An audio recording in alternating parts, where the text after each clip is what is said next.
Mahigit 30 grupo naman ng high school students ang nagpasiklaman sa street dancing competition sa Quezon City.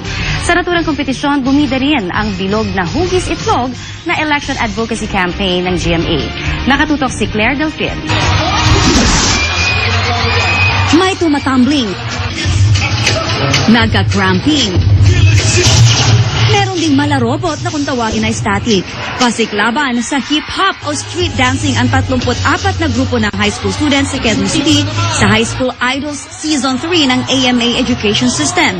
Pero di lang ito simpleng dance contest. Dahil partner ng GMA News and Public Affairs ang AMA sa eleksyon 2010, kinuha na rin ang pagkakataon na isulong ang information campaign tungkol sa automated elections. Itinampok ang election advocacy campaign na bilog na hugis itlog na ibinida ng AMA Dance Troupe.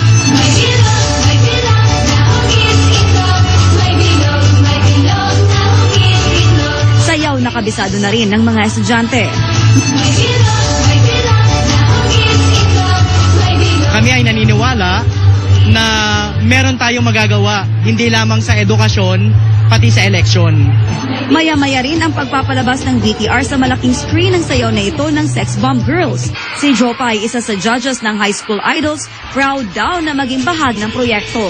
Doon pa lang sa kanta, Shawty's like a melody in my head that I can't keep out. Got me singing like na na na na every day's like my iPod stuck on replay. Shawty's